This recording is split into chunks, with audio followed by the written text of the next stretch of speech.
Welcome to another episode of Life and Whiskey. As always, I'm Jordan. Today, let's see, I just got done screwing around with some settings here, so the video quality might be better or worse. I don't know. I'm going to try this on my computer here. The camera, the video looks better. So, thumbs up, thumbs down. Let me know what you think, whether or not the video's any better or not. But we're going to look at Remus Repeal now. I've reviewed each of these bottles individually before. The very first bottle that I got was this Remus Repeal #2, and then just a couple months ago I got this 5 and 6, and I put the 5 and 6 head to head. Now we're going to put all three head to head, and just kind of continuing with the distillery type mentality here. The one thing I have to say though is that these are all MGP, and this is their own release of it. And so if we were going to do a head-to-head, we'd have to pull all the no matter what the brand is, we'd have to pull all the MGP. Put it out there, which is most of it, but that's okay. We're gonna do these ones. I'm a big fan of these. These are really flavorful, really quality whiskey, in my opinion. Getting kind of spendy. If you could find a 2, I'd be impressed. Although there was a 2 um, in Gardner when I looked. I think I paid 110 for the 5 and 120, something like that for the 6, whatever. But I was able to find them, and they're kind of hard to find. So older it is, the harder it's gonna be to find because of the releases of them. But anyways, we're gonna pour these quick. We're gonna go head to head on these and just see what we get out of them. So from my right, this is my right, to my left, it's gonna go 6, 5, 2. And the glasses are accordingly here. Let's see here. We're just going to set these over here. So it's B, C, D if you're looking at the bottoms of the glasses here when I mix them all around. And of course, I'm not going to pay attention as always. I already don't know what's what. I really am not trying to guess what's what. I really don't care. This is all about head to head. Let's see which one kind of tastes the best today at the time.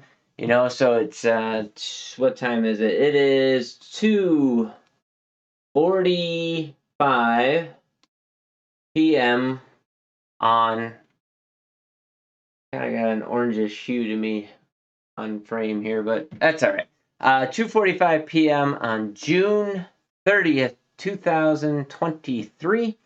Here we go. Let's start over here, I guess. Give it a good swirl. See what we got.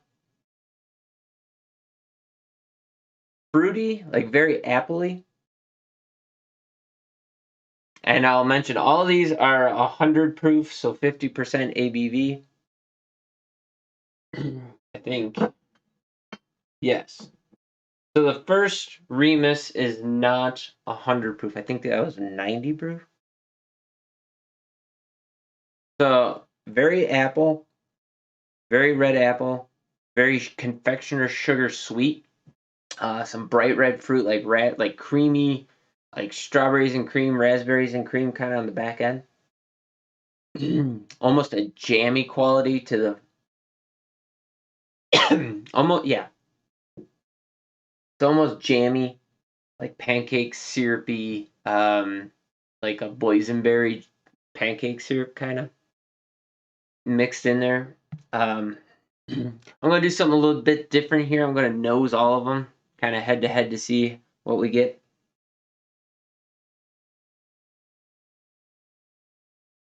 So this glass, I would say, has less of that confectioner sugar sweetness in it. A little bit more oak and a little bit more floral instead of apple. I would say the nose on this one is way more dense than the nose on this one. The nose on this is back to sweet. Confectioner sugar, once again, kind of that candied sweetness. Almost a little bit of graham cracker, honey. It doesn't have the jammy quality. So out of all three of these, I would say this glass here has the most red, fruity, sweet jam quality in the nose. Going back in now. Still holds that, but a lot more bready graham crackerness in there as well now. But super nice, way dense. This definitely has the densest nose out of the three. Smells thick, heavy, and viscous. Smells like it's going to be very oily and coat the tongue very nice. Let's go in on a taste. It's more dry than I thought it was going to be. Very clingy. The syrupy sweetness doesn't really present too much on it. More oak, more tannin.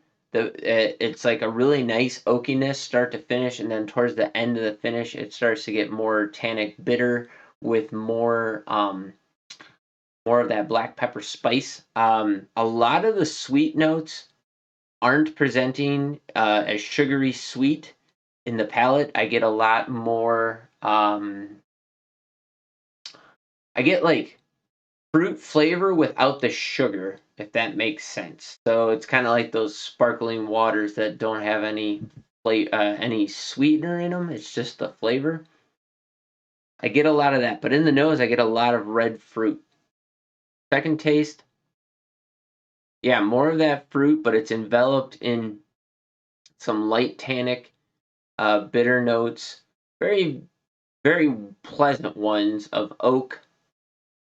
Some of that brown sugar kind of finishes on the end, but it's a really light sweetness that's kind of matched step for step with the bitter of the oak. So I'd say that's fairly oaky, but man, it's just to sit here and try and explain all the flavors in there, very, very difficult. There's, honest to goodness, 10 to 20 different flavors that I'm tasting, but they're all just coming at you really quick. That bitterness, you have to get past that oakiness. It's a very oak forward flavor on this one.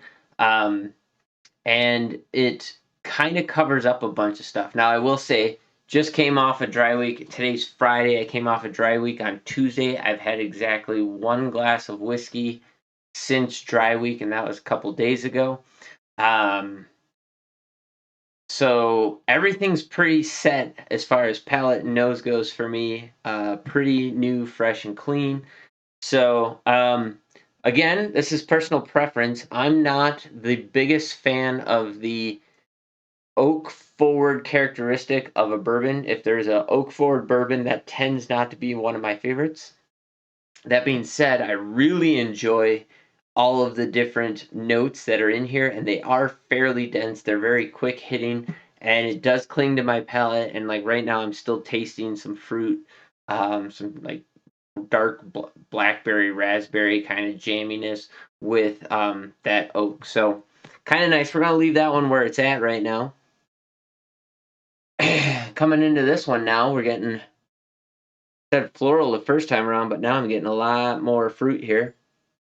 Boy, those color settings now all of a sudden it looks a lot more orange than it did before. So hopefully the video. So what happens is I record my videos, and on my computer they look fine. By the time I process them and upload them to YouTube, for some reason the quality gets a lot worse. It gets more grainy, and it looks like it was filmed in the 90s instead of on 1080p. And then also the color changes, and sometimes the audio quality gets really terrible. So, not saying that's always the problem with my videos. Some of the poor quality videos I have are my fault because I didn't know what I was doing. But often now, in the last, I don't know, 100 videos or so, any of the problems I've had, the videos going on to YouTube and just uploading in general tend to be better quality than what I'm getting from both YouTube and BitChute, which is interesting. But I'd say this is apple, more brown sugar, graham cracker, and still this is like a almost too ripe strawberry, like a strawberry that's past its prime. A little bit of creaminess in there too. And a honey and a brown sugar, that graham cracker, like a lot going on in the nose, a little bit of vanilla. Very enjoyable. I would say this nose is more dense than this one. This nose is a lot brighter and sprightly in the way that those nosing notes present. Like they're very crisp, whereas this one, the notes were more muted but dense. Walking into a closet when it's dark, just kind of enveloping your senses. This is like walking outside onto the deck on a sunny day. Okay, straight away, much sweeter on the palate, much crisper. There is a there's a tannic oakness in there as well, but because of the sweetness in this that presents forward and start to finish, I'm going to rank these different. So I would say that oak in here is more bitter, but the way that it hit is more around the edges and then in the finish, whereas this one, it was just kind of step for step with any other note that was in there. So I got a lot more of that brown sugar forward vanilla, the apple, a little bit of that red fruit jamminess in there, and it was just a lot lighter in flavor. This was more oily, clingy. This was oily. This was drier than that. Is basically all I can say. It didn't cling as much. Yeah. So this one's number one, number two so far. But again, there's that bitter oakness in there. Woo. Okay. So this super candy sweet. Definitely like a strawberry cream, like those hard candies, like the Lifesaver, cream savers, the red strawberry. It was a lot of that. Like there is a creamy quality to the nose, a sugary sweetness, kind of that confectioner powder sugar mixed in with it, a little bit of vanilla, like ripe apple, like a Honeycrisp apple at peak ripeness, kind of a dense sweet caramel in there. This smells much sweeter than both of those. We'll see where it leads on the palate. Man, this is tough. So, 1, 2, 3. At present, don't have any water, so I'm gonna let the camera roll here. So at present, so this one, everything I smelled I could taste, but once again, there was a tannic, bitter oakiness that came through. But it didn't hit until like halfway through, and then it kind of just dabbled on the edges of things until the finish. Then the finish became very heavy, bitter oak, little black pepper spice, but it was like sweet apple, caramel, some honey in there, little bit of graham cracker, and then it hit with that oak. I'm gonna run off camera here, and once I come back, I'm gonna drink some water, and then we're gonna go back through the other direction here. All right, so here we go. Still got some water in my mouth. Gonna give it just a second. Gonna let that kind of roll off the tongue a little bit, so as to not impact the flavor as much. Coming back into it. Woo, that is ripe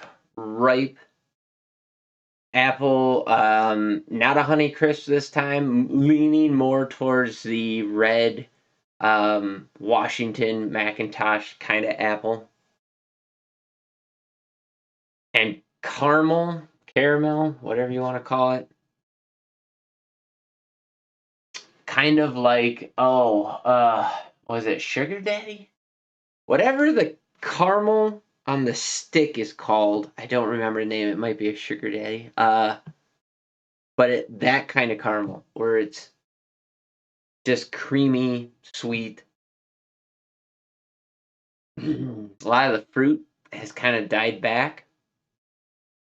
As far as when I say fruit, I meant more like the red fruit, the strawberry, raspberry, jam quality has kind of died back.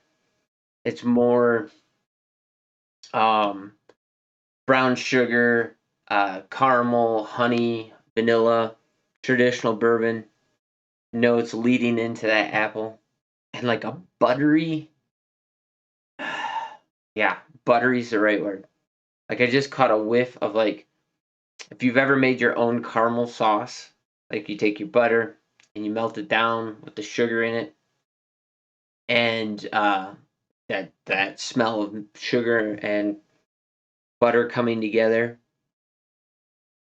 Those two distinct smells are in here. Both the butter and the caramels as sauces is coming together. Super, super sweet on the nose. On the taste that time, man. So that bitterness is gone until right now. It's just starting to kind of develop on the very end of that finish. Forward, it was, and this might be some of the water, but it was a little bit thinner, but it was like a really thin caramel drizzle. A little bit of vanilla in there, some honey, and then you got a little bit of that apple, and then it just kind of kept going, and in this mid light brown sugar sweetness, and then at the finish, that oak started coming back through. We're gonna have to see how this one drinks. I don't know. It's gonna be right now. I'm kind of playing out between these two here. Kind of interesting. The nose has died down. That was that buttery, like more butter than anything, but that butter caramel. It was definitely very, very buttery. And I would say it's kind of living in that, and they're like really, really deep in the glass. I just got a little bit of that red, bright fruit. But I mean, buttery is the word. Buttery caramel smells really good. Getting a little bit of oak. Now I'm on the top, like a very dark, rich caramel, almost leaning into like a blend of caramel and dark chocolate. A lot of that bright fruitiness is just gone. Sorry, I'm thinking when I was in deep pondering mode there, I was trying to figure out. I'm going to switch these. I like this one more now. Just because it hit like 4 or 5 sweet notes in there that were very distinctly different from one another, where it was like a vanilla. It was a vanilla that was kind of more like the accent on a vanilla beer, like a vanilla porter. One that's done really well where it's just a little puff in the background and it's not dominating anything. It was very similar to that. And then a honey, like a dark, almost like a buckwheat type honey, where it's really dark, heavy, um, which is a very different flavor than what most people think of as honey. So if you've never had that, I encourage you to go try some. Um, and then it had like a little bit of brown sugar in there, but not a ton.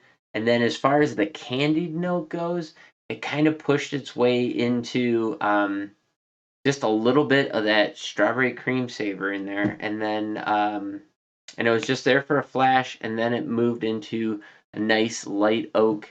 And then at the tail end is when I picked up some more of that bitterness, that sharpness. I would say that was having more going on than in this glass. And so right now, this is the order we're going in. Go back to this one. Man, that's caramel, honey, caramel. That's like caramel corn kind of caramel. Like if you've ever had fresh caramel corn, that's what it smells like. Or like a caramel covered, drizzled, not covered, but drizzled over like a pound cake. Getting a little breadiness to it. Graham cracker. Oh man, making me hungry. Once again, very heavy and clingy, very tannic. I could see if you were a fan of oak and that bitterness, that you'd rank that much higher. Also, if I was in the mood for that, I would like that more because that bitterness, the tannic bitter of that oak, just kind of starts all the way through the finish. It builds steam as you're moving through the flavor profile. It gets more and more bitter, and it finishes on that mixed with like a black pepper. Meanwhile, underneath that, there's a lot more going on. The graham cracker really came through on that, like a honey graham cracker, picked up kind of towards the end of the beginning and pushed through on the middle. In fact, I'm still getting some of that now. Some of those fruit notes kind of disappeared, and the sweetness just doesn't last. It doesn't push through. There's little spikes of different sweet notes in there, but that oak is really dominating it. So for me personally, that's going to sit back in third place. So we got first, second, third. And again, this is coming off of personal preference, and it's really what is driving my decisions here is the oak and how much there is, and whether or not that's dominating the profile. Now, I could see myself, there's a time and place for each one of these where I could see that being the most enjoyable whiskey I've ever had. This in particular, I'm definitely thinking if I'm smoking a pipe or having a cigar or something like that and just relaxing with good friends, that is a lounging whiskey with the way that oak comes through. So let's see what number one is. Number one is D. So should be B, C, D. So D should be number 6. So number 6 is winning. Number 2 is B. That is Remus number 2. And number 3 then is C. And that is a Remus number 5. Now, if you've watched other whiskey reviews, most people rave about this, about the Remus Repeal 5. I'm going to agree with them because, like I said, this is the most complex of the 3. It might just be the day. It might just be the time of day.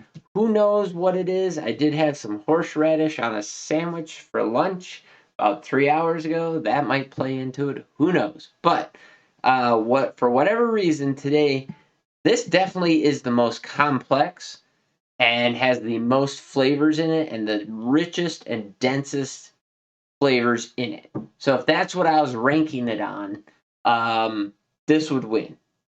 I'm not. I'm ranking it on whether or not I enjoy it and whether or not I like it. And it's, for me, that bitter oak or that heavy-handed oak is not something that I typically am looking for. Time and place for it, for sure. Also, as you look at these whiskeys, it probably doesn't show up on camera. This is definitely the darkest of the 3. I'd say this is the darkest, second darkest. This one's the least dark. And just for record here, let's read what went into these. So number 2 has 15% 2007 bourbon. So this is the 2018 medley. So 2007, so that's 11-year-old bourbon. So 15% 11-year-old bourbon. 50% 10-year-old bourbon, 2008, with a 21% rye mash bill.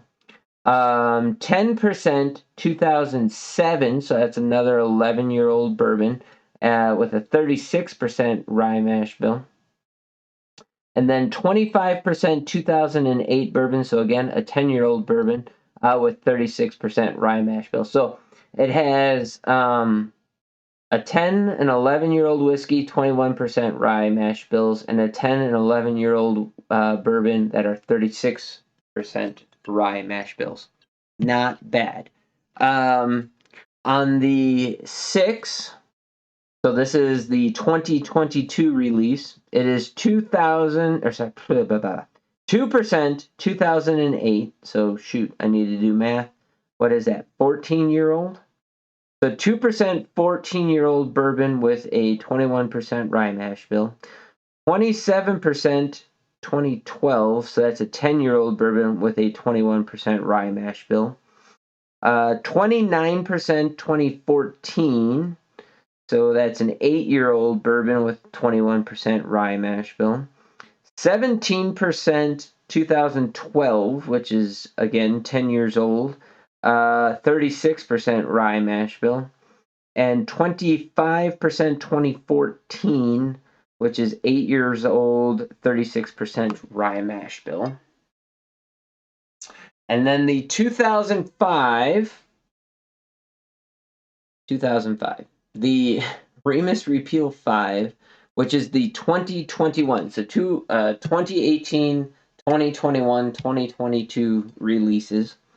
We have 9% 2005, 21% rye mash bill. 2005 is, wow, trying to do math. This is difficult. 5, making sure it says 5. 2005, 5 makes 10, 11, 16-year-old. Wow. 9% 16-year-old whiskey at a 21% rye mash bill. 5% 2006, so that's 14-year-old. No, that math doesn't compute. 6 is 4 to 10, and 11, no, that's 15. So sorry, 16-year-old and 15-year-old. Sorry, 9% 16-year-old, 5% 15-year-old, 19% 2006, so 15-year-old, 21% rye mash bill. 13% 2008, now I gotta do more math, so 2 makes 10 and 11 makes 13-year-old, 21% rye mash bill. 54% 2008, 36% rye mash bill. Yeah, so that's another 13-year-old. So the Remus 5, so the reason why it's so dark and beasty is, sorry, what's the youngest in here? 2008. So that's the 13-year-old. So there's 2 13-year-old whiskeys, 2 15-year-old whiskeys, and a little bit of 16-year-old whiskey in there. So this is the oldest one up here for sure, which explains the color on it, and it also explains the oak. So there you go. There's Remus Repeal. Where are we at? 31 minutes. That's a long video. This is my review. These are the only 3 bottles of Remus Repeal I have. Sorry, Remus, what is it? Remus Repeal Reserve. If I had more, I would do more, but that's what I got. So hopefully you enjoyed this. If you could pick up any of these, you're going to be in that $100, $120 range for any of these. I think it's worth it. They're a very nice, complex whiskey. They're very good for that price range. I've only had a handful of whiskeys out there that I would say are kind of batting in the same league as these. And, you know, some of them are only $60, but you know what? If you want nice, complex whiskeys that you can sit and sip and enjoy, definitely check these out. I know kind of the $100 mark, that's a lot of money. But that's kind of the new normal, that $80 to $100 mark, $100 being kind of where a lot of new releases are coming out at. I think that's kind of a ridiculous place for whiskey. I do understand that, you know, age and demand are playing a huge role in that stuff, but you know what? If you can, there's plenty of stuff you can find for a lot cheaper, but if you're looking to treat yourself, I think you cannot go wrong with a batch of Remus Repeal. If you can find it in your area, kudos to you. I searched high and low and I couldn't find this stuff anywhere. Finally, just by happenstance, found it in Gardner, Montana. But there you go. that's my review, and that's what I have to say about these. And drop in the comments down below what you think of any of these bottles. If you think I'm wrong, or if you think one of these is better than another, I'd love to hear from you. As always, thanks for watching. You guys have yourselves a great day. I'm gonna do one more distillery matchup here. I'll probably do Maker's Mark. Again, I only have 3 of those, so not a huge drink there. So thanks for watching. You guys have a great day. We'll catch you in the next video.